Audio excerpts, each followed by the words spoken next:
La semaine dernière, on a publié un podcast comme toutes les semaines. Cette fois-ci, l'invité était Gérard Haro, un grand diplomate français dont on connaît la liberté de ton, qui a été ambassadeur en Israël. Il avait pour mission d'ailleurs de rapprocher la France avec Israël à cette époque. Puis ensuite, il est parti aux Nations Unies et aux États-Unis. Et Gérard Haro disait dans son commentaire, lorsqu'Israël dit qu'il faut éradiquer le Hamas, eh bien non, ce n'est pas possible parce qu'on n'éradique pas un mouvement populaire. Alors, Gérard Haro ne disait pas que le Hamas était populaire auprès de lui. Il disait que le Hamas est un mouvement populaire en Palestine, au sens ancré dans la population. Il a des ennemis, mais il a également des partisans. Donc c'est un commentaire d'ailleurs que de nombreuses personnes font, y compris d'ailleurs des responsables gouvernementaux occidentaux plutôt partisans du soutien à Israël, qui disent que non, on ne peut pas éradiquer un mouvement qui est aussi ancré dans la société, quoi qu'on pense de ce mouvement, qu'on ne peut pas éradiquer un tel mouvement. Donc c'est en rien un soutien au Hamas.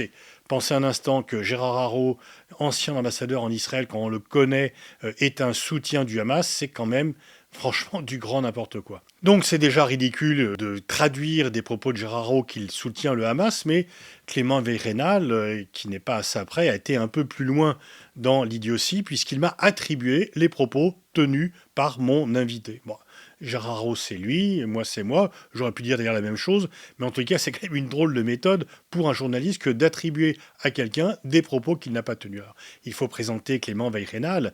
C'est un partisan d'un soutien inconditionnel à l'extrême droite israélienne. Il est plus proche des assassins de Rabin que des partisans à la notion des deux États. Et depuis déjà très longtemps, depuis plus de 20 ans, il dégomme tous ceux qui osent critiquer le gouvernement israélien. Il a fait une campagne odieuse contre Charles Anderlin, l'accusant d'avoir monté un faux avec l'affaire du petit Mohamed El-Dura. En fait, il vise tout le monde. Moi, il m'attaque particulièrement. Et donc, en fait, normalement, il est journaliste. Donc, il y a une charte des journalistes. Normalement, le respect de la vérité est le premier principe.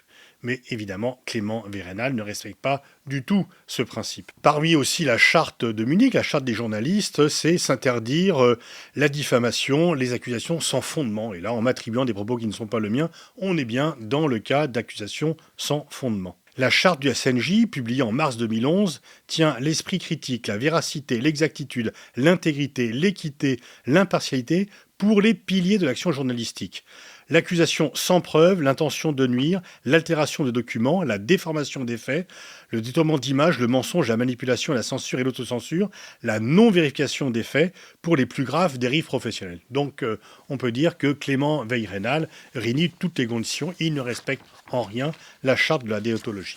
Si cet individu fait circuler des fausses nouvelles, s'il manipule l'information, s'il diffuse des contre-vérités, c'est pas juste pour le plaisir, il a un objectif, c'est d'entretenir la haine, c'est de créer un climat pestilentiel et d'interdire tout débat sur le Proche-Orient. Faire passer pour des proches du Hamas des gens qui, comme Gérard Haro ou moi-même, ont condamné dès le départ les attentats du Hamas, qui ont condamné son action, ont dit de multiples fois que le Hamas avait contribué à faire dérailler le processus de paix. Une fois encore, ce n'est pas seulement ne pas respecter la charte déontologie des journalistes, c'est vouloir entretenir un sentiment de haine, de peur, vouloir faire peur aux juifs français pour leur dire qu'ils étaient entourés d'ennemis qui voulaient la destruction d'Israël et qui soutenaient le Hamas.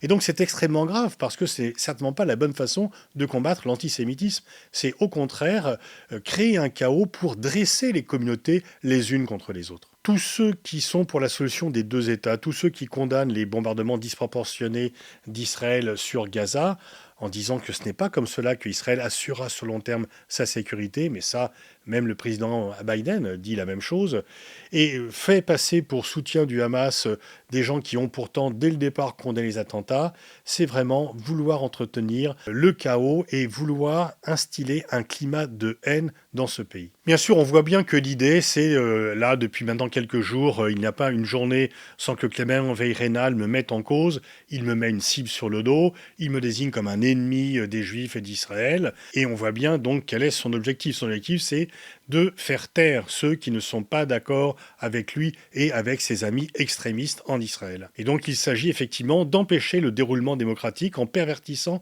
le débat, en faisant dire aux gens ce qu'ils n'ont pas dit, en mettant dans leurs pensées des pensées qui ne sont pas les siennes. C'est vraiment pitoyable et scandaleux parce que c'est vraiment vouloir interdire le débat. Mais je veux dire, quand on arrive à mentir à ce point pour une cause, c'est que peut-être que la cause n'est pas aussi pertinente que cela.